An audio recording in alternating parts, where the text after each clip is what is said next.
Okay. Ready? Mm-hmm. Okay. Welcome to Wandering About Wyoming, where we discuss things about Wyoming and things we notice that may or may not be associated with the topic of this landmass that has 4 corners approximately. Today, for lack of a better topic to come up with in the last hour, we decided to talk about, well, he's going to be mostly talking, and I'm going to do a lot of about the crypto laws that have recently opened up in the last 3 years. Cryptocurrency is a virtual digital asset that has been having a lot of drama with current financial institutions in regulation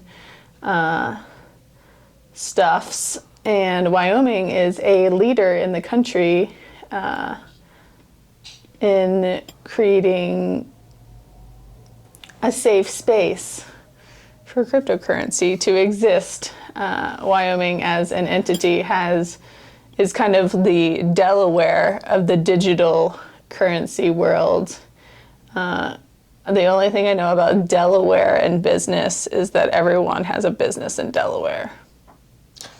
Delaware has, I think, a legal history of ruling in favor of businesses. And that, combined with their particular strategy of attracting businesses to set up in Delaware, means that a lot of corporations in the United States are set up in Delaware.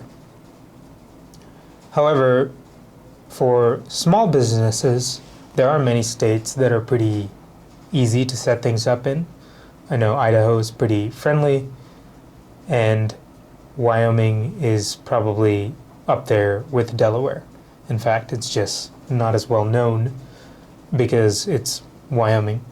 And it nonetheless has managed to have a very bipartisan effort to introduce cryptocurrency-friendly laws to the state, most dramatically in the form of passing the regulations necessary to make it possible for a decentralized autonomous organization to be a legal entity, a legal corporate entity in Wyoming. And that's in fact one of the things that initially drew attention to Wyoming for me, because when I first heard about decentralized autonomous organizations,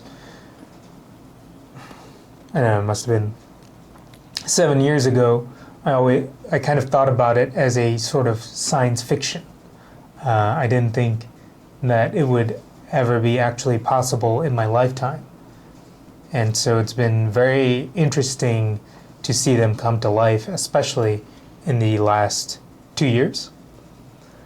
And what those are imagine a regular company, but instead of a legal document, currently companies, they have founding documents that are legal documents, and it's basically, pages of lawyer speak, saying that these are the agreements that the company is founded on, and that they have to function by these agreements, and that an external power that can audit them, such as the state, can do that according to these agreements. Now imagine that instead of it being written down in some file cabinet somewhere in lawyer speak, it is instead programmed on a piece of software that is distributed across thousands of computers all over the world, and you sort of get the idea. Do we get the idea?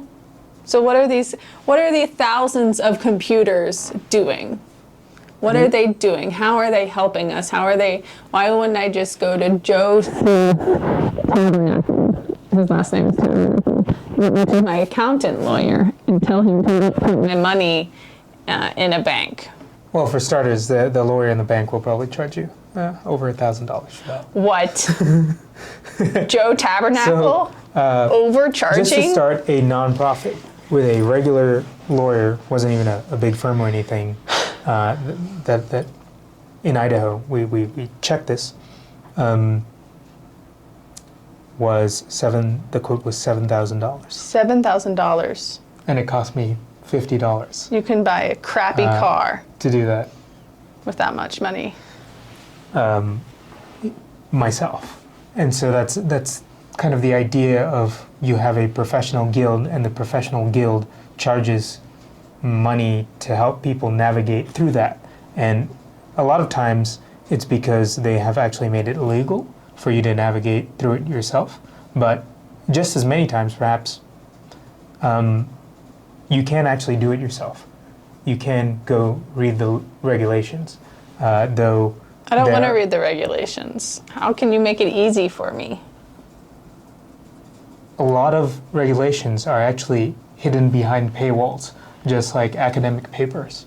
And that does make it difficult, because then you need like a LexisNexis subscription, which is like, I don't know, $500-600 a year, which is really not affordable for like a regular person. Yeah. The bottom 75% of households economically in this country, which we are in the bottom I think that 10%. most people's like general fear about like you're going into stuff that's making me kind of glaze over. General fear of crypto is the high like fluctuation of like risk. Yeah, so that's So like even beyond regulations, which it's like, okay, maybe you're cutting out the middleman for like you're not spending $7,000 on X person. Instead, you're going peer to peer, sending money back and forth. But it's not only just money. There's other like uses of cryptocurrency that aren't as volatile, correct? So it's like software infrastructure and stuff. Yeah, so this decentralized organizations are an example, right? For the layperson, I could say, imagine a company or an organization or an institution where the human resources agreements are just written on a public record that anyone can access at any time and check. How can we prevent fraud? Right, and so with something like this, it's transparent. Like instead of the meeting notes being in some administrative assistant's email or something like that, where some random person off the street can't look at it, if it's on a public That's blockchain, being checked. anyone constantly. can check it. It's not necessarily being checked. I can tell you that our DAO, no one checks it. Nobody checks his DAO. Except me. Except him. Because no one's interested. I'm not. No, I'm playing devil's advocate with these questions. Yeah, but anyone could technically audit it continuously. So if you think about open source software, which is software where the code is not hidden and it's not proprietary, so anyone can go and look at that code. Can we provide examples of code that is Proprietary? Adobe Creative Suite. You're not allowed to make modifications to that software or even look at how that software is built, really, except for what they allow you to see. How dare they? And you'll notice they neatly switched over to a subscription model where you don't even own the software anymore. You're just paying for the ability to access their software. Not that ownership exists anyways, but how dare they give us even less of a right to our photos and make us pay more money? Because there are open source alternatives. Wow, somebody else saving the day. What are some alternative examples? Inkscape is an alternative to Adobe Illustrator. Kdenlive, which you have learned to I have, it's so easy for these videos. This very video. This very video is edited with an open source thing. Is that's an alternative accessible and not shitty. To Adobe Premiere. And what that means is if you are a software engineer, or if you're not even a software engineer, if you're someone who wants to learn how to manipulate software, you can go and look at the source code for these programs and check them for yourself, which means anyone can check on them, which means if there is a flaw in the program, anyone can suggest a fix.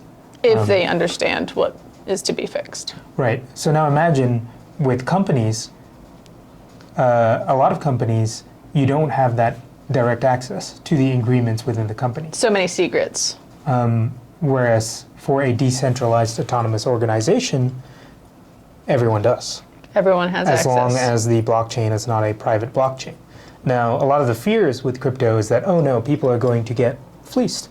Fleeced. What happened with FTX, which was a cryptocurrency exchange that just over leveraged its assets, which means it borrowed more money than it could pay back. And so when people started withdrawing their currencies, it crashed. And now people are very upset about that and are, saying that this is exactly the sort of fraud that they dislike. But this fraud happens all the time. At least, what if this never got found out? As it would in a proprietary place, they just, cover it up. Someone buys you out, and it is a proprietary place. It is a proprietary place. So that's the thing about this is that ostensibly a lot of cryptocurrency was made with the ideology that you wouldn't need as many middlemen. However, so people could do other things with their time, like go fishing. In the same way that people didn't want to understand law, say, and your eyes glazed over, your eyes probably glazed over when talking about blockchain or cryptocurrency. Well, I did try to watch a video once on what blockchain is. Maybe you could give it's not that it's super boring for me. I get these little spurts of wow, that's cool. But then I forget the words. Could you give a little description for our maybe non-blockchain savvy viewers, who are many because we're so famous? So I'm going to specifically focus on the blockchains that came up after Bitcoin, because Bitcoin is kind of simpler in a way. But the next biggest one after Bitcoin was Ethereum, and the idea that they came up with is, yes, you can use it as a currency.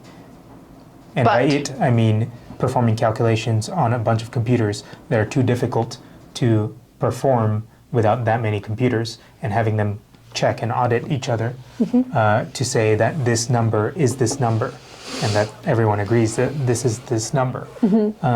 So extending that from not just being, here are these tokens, these currencies, or that we can check the value of at any time based on the agreements we make through these calculations, but also this is a computer, because we have so many computers, and we can use this currency to use this computer to do things, to check many different things, such as you could put an NFT on a cow and then track the cow. Non-fungible token. Which is a sort of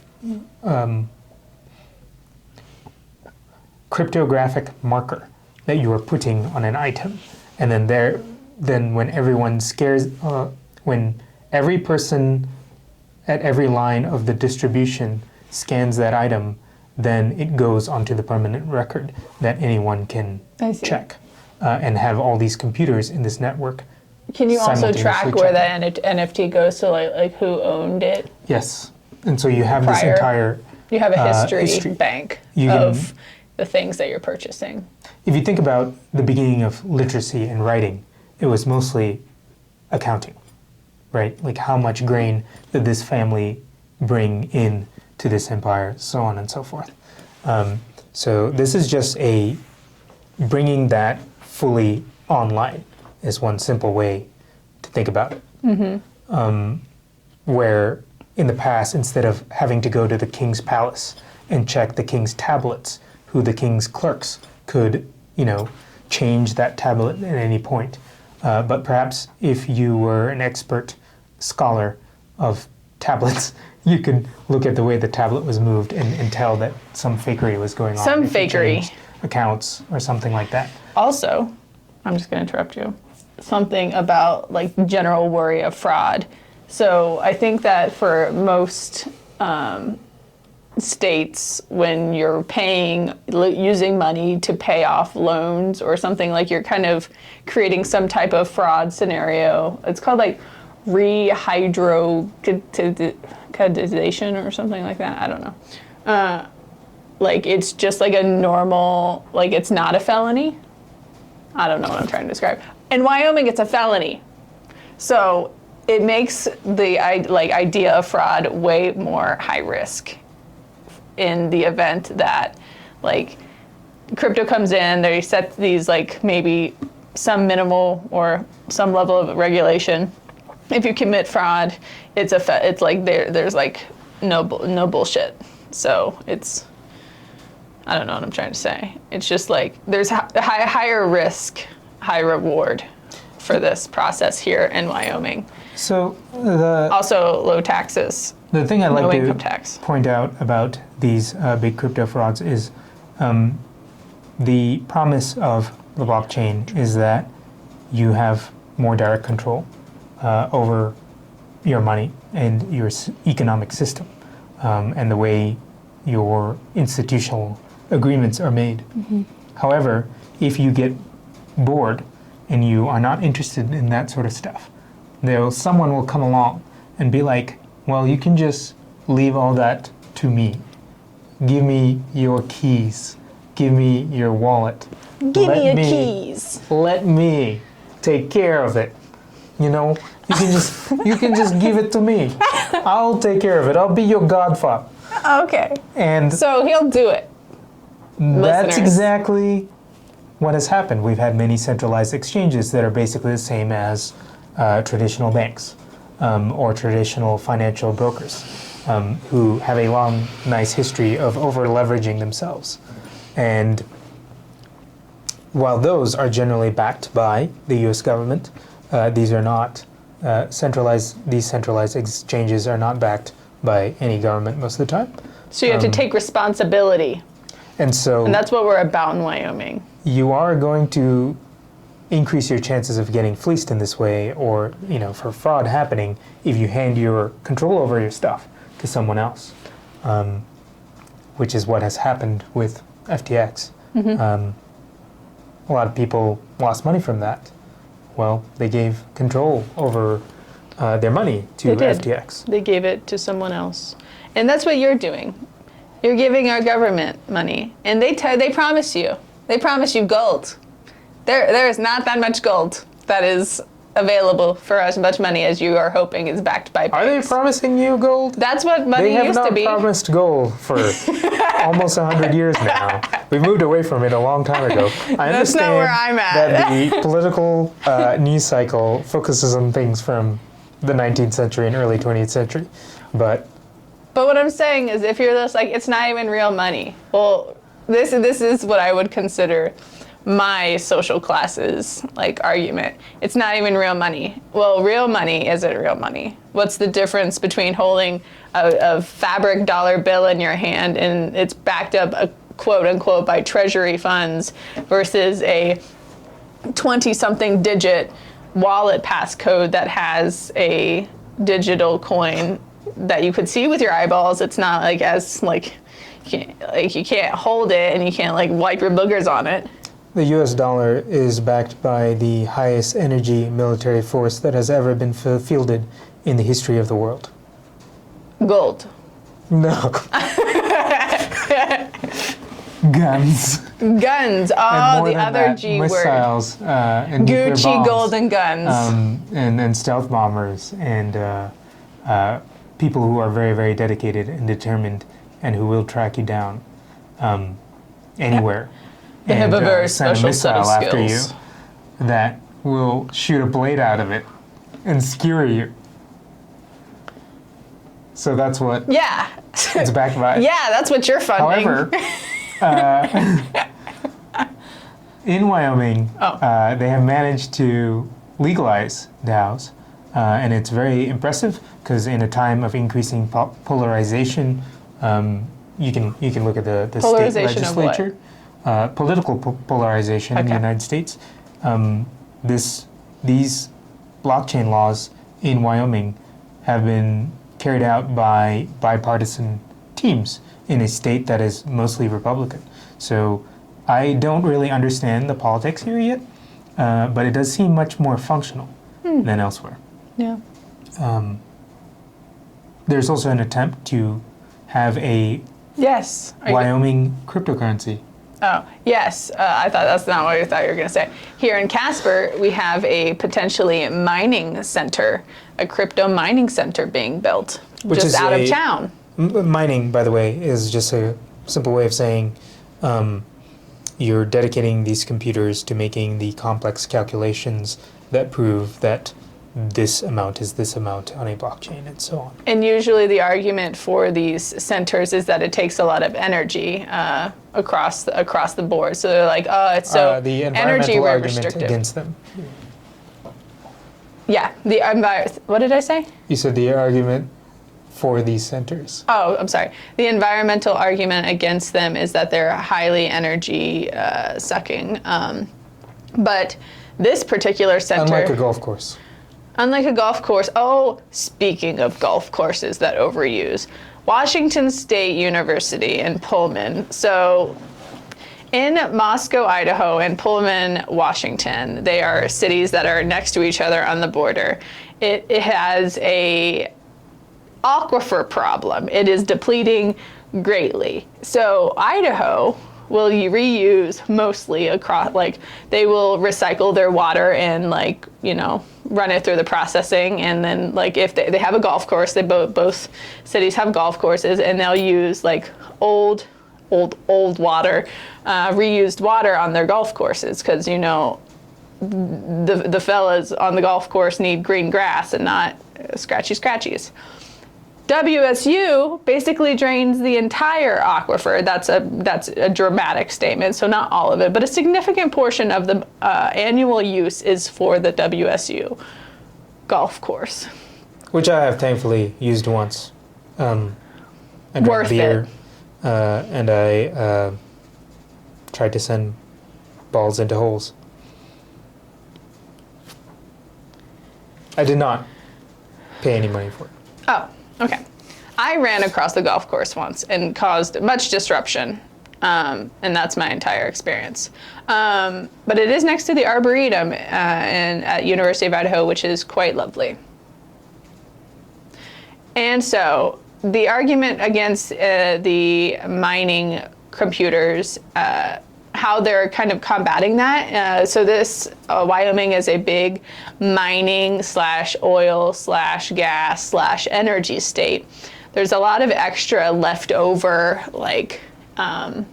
gas and oil that is, I don't know why, but it goes unused. And so they're using that. Do you need a spit of hair? They're using those fuels to power these computers. So it's just like extra stuff that they would maybe like throw away or store somewhere else that's unusable. So it's instead of when you go to a Starbucks and there's a lot of food left over at the end of the night and they just throw it away, or many other businesses similar to that, they are actually reusing it and giving it to this other organization that's allowing us to have a little bit more self-autonomy and keeping our money close to our bosoms. The one man's trash arbitrage. So you have one man's trash, another man's treasure. I would love to go through your trash. You've gone through my trash. I'm talking to the listener. I see. And so we're really excited about, the collective we, the we of the universe is excited to see how cryptocurrency laws continue to evolve in Wyoming. And see how we can get in on that sweet snack, that sweet digital snack. Yes, I am a registered agent for such a purpose. Oh, are you?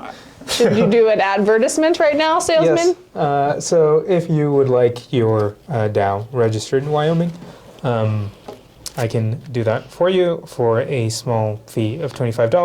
$25? That is cheaper. That's a Texas Roadhouse meal. Because I believe in this. Yeah, sorry, I didn't mean to dismiss it. Say it again. I believe in this process, and so that's why I charge so little. He will also make you cookies that are made gram scale use. Unless you're far away, then you won't get those cookies. It's only If they weren't far away, they would have no reason to have a registered agent in Wyoming. They could just be one themselves. wow. You So, can do it yourself. There will be no cookies unless you Oh. pay for the shipping for the cookies. Oh, they're really good cookies. I made some really bad cookies the other day. I put way too much baking soda, and by way too much, I mean it like when you like dump it instead of like measuring it, it was too much. And so I thought they were fine, but they also were burnt. And then Ray came back yesterday with some really baller cookies. The brown butter chocolate chip. Brown cookies. butter chocolate chip. And then we kind of made ourselves sick on it last night. We did have too many cookies. And that's wondering about Crypto Wyoming. Wandering around Blockchain Wyoming. Oh. Gouging around the blockchain. Gouging around the blockchain. That could be a spin-off show. Yeah, if people really like us talking about cryptocurrency. Yeah.